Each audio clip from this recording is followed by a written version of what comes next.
మద్దతు పలికారు. కార్మికుల సమస్యలపై ప్రభుత్వం మొండిగా వ్యవహరిస్తుందని వామపక్ష నాయకులు మండిపడ్డారు. ఖమ్మం నగర కార్పొరేషన్ కార్యాలయం ఎదుట సమ్మె చేస్తున్న కార్మికులకు వామపక్ష నాయకులు మద్దతు తెలిపారు. 10 రోజుల నుంచి పారిశుద్ధ్య కార్మికులు సమ్మె చేస్తుంటే వారి సమస్యను పరిష్కరించకుండా రెచ్చగొట్టే ధోరణితో మాట్లాడడం మంచి పద్ధతి కాదన్నారు.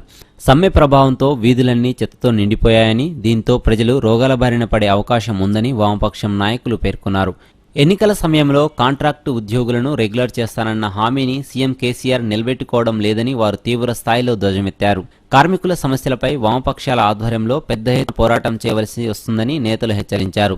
అవసరమైతే జిల్లా బంద్కు పిలుపునిస్తామని వారు స్పష్టం చేశారు. ఈ కార్యక్రమంలో సిపిఐ నేత భాగం హేమంతరావు, సిపిఎం నేత మచ్చా వెంకటేశ్వర్లు, ఎన్డీ నేత పోటు రంగారావు తదితర నాయకులు పాల్గొన్నారు. మురికి కూపాలుగా తయారవుతాలో కూడా పట్టించుకున్నటువంటి పరిస్థితుల్లో ప్రభుత్వం ఉంది. మేము ఒకటే అడుగుతా ఉన్నాం, ప్రభుత్వం ఇవాళ ఈ మున్సిపల్ సమ్మె చేస్తున్నటువంటి కార్మికులను తీసేసి ఇవాళ ప్రత్యామ్నాయంగా వేరే కార్మికులను బాధ్యతలో తీసుకుంటున్నామని చెప్తా ఉన్నారు. స్వచ్ఛ హైదరాబాద్ అని చెప్పినటువంటి ముఖ్యమంత్రి ఇవాళ మున్సిపల్ కార్మికులు సమ్మె చేస్తూ ఉంటే ఫోటోలు దిగినటువంటి ముఖ్యమంత్రి, మంత్రులు ఇవాళ స్వచ్ఛ హైదరాబాద్ కార్యక్రమాన్ని వాయిదా వేశారు. అంటే మున్సిపల్ కార్మికులు లేకుండా స్వచ్ఛ హైదరాబాద్ కార్యక్రమం కానీ మరో కార్యక్రమం కానీ నిర్వహించేటువంటి పరిస్థితి లేదనేది ఇవాళ ప్రభుత్వానికి కూడా తెలుసు.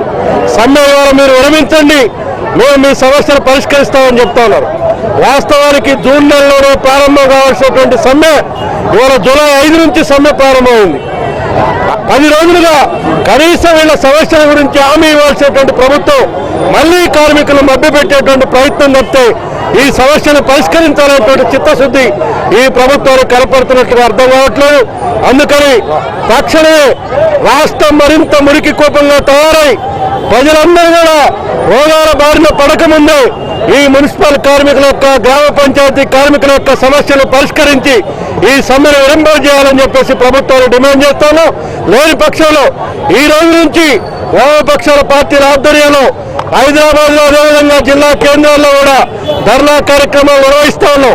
సమ్మె పరిష్కారం కాకపోతే రేపటి నుంచి నిరాహార దీక్షలకి, అవసరమైతే రాష్ట్ర బంద్కు కూడా వామపక్ష పార్టీలు సిద్ధం అవుతున్నాయని చెప్పేసి జరిగేటువంటి పరిణామాలకి ప్రభుత్వం బాధ్యత వహించాల్సి ఉంటుంది. అనేక ఉద్యమాల ప్రతిబింబంగా వచ్చినటువంటి తెలంగాణ ప్రభుత్వం ప్రజాస్వామికంగా ఉండాలా, కానీ అప్రజాస్వామికంగా మున్సిపాలిటీ కార్మికుల సమస్యల పట్ల చర్చించి పరిష్కరించకపోగా పోలీసులతోని, మిలిటరీతోని ఈ కార్మికుల్ని తీసేయడం ద్వారా ఇది పరిష్కరించాలనేటువంటి పద్ధతిలో ప్రయత్నం చేస్తుంది అప్రజాస్వామిక ద్వారా.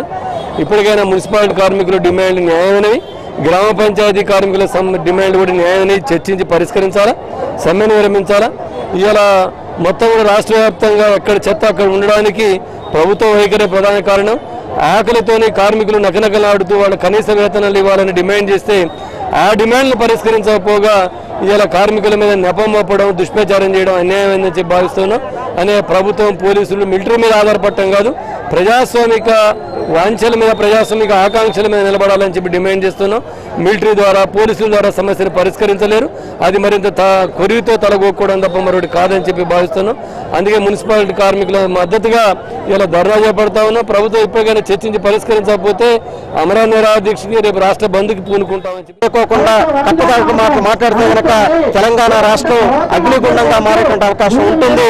వామపక్ష పార్టీలు కూడా వారికి సంపూర్ణంగా మద్దతు ఇస్తూ ప్రత్యక్షంగా ఉద్యమంలో భాగస్వాములు కావడానికి నిర్ణయం తీసుకోవడం కూడా జరిగింది. మన జిల్లాలో, ఈ జిల్లాకి మంత్రిగా ఉన్నటువంటి తుమ్మల నాగేశ్వరరావు గారు ఇవాళ పేపర్లో చూసాం, ట్రాఫిక్ నిబంధనలని, రూల్స్ ని వారికి పోలీసు వాళ్ళకు వివరిస్తూ ఆయన కూడా పేపర్లో పోజులు ఇచ్చి దాన్ని కంట్రోల్ చేస్తున్నట్టుగా, మరి అక్కడ చేసినట్టుగా ఇక్కడ కార్మికులు సమ్మె చేస్తున్నారు. ఇక్కడ ప్రయాణాలు బాగు చేస్తారా, కాలువలు బాగు చేస్తారా, మరుగుదొడ్లు బాగు చేస్తారా, రోడ్లు ఊడుస్తారా, ఆ రకంగా సమస్యను పరిష్కారం చేస్తారా, లేకపోతే ప్రభుత్వం దృష్టికి తీసుకెళ్లి ఈ సమస్యను పరిష్కారం చేయడం కోసం ప్రభుత్వంతో గట్టిగా మాట్లాడి కాంట్రాక్ట్ సమస్యల్ని పరిష్కారం చేయడానికి పూనుకుంటారా, ఏది అని చెప్పేసి తెలుసుకోవాలని చెప్పేసి ఇక్కడ ఉన్నటువంటి తుమ్మల నాగేశ్వరరావు గారు కూడా దీన్ని జోక్యం చేసుకుని ఈ సమస్యను పరిష్కారం చేసుకోవడానికి పూనుకోవాలి. ప్రభుత్వం వెంటనే దిగిరావాలి, సమస్యను పరిష్కారం చేయాలని చెప్పేసి తెలుస్తుంది. ఇప్పుడు ముస్లింస్ సంవత్సరానికి ఒకసారి వస్తుంది, వాళ్ళు పొద్దున్నే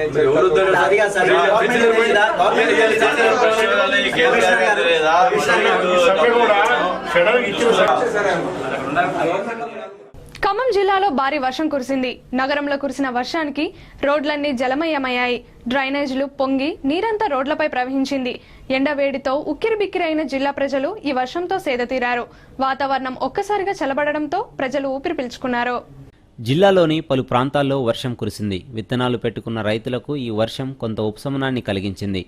ఎండవేడితో ఉక్కిరిబిక్కిరి అయిన జిల్లా వాసులు మారిన వాతావరణంతో సేదతీరారు. నగరంలో కురిసిన వర్షానికి రోడ్లన్నీ వర్షపు నీరుతో నిండిపోయాయి.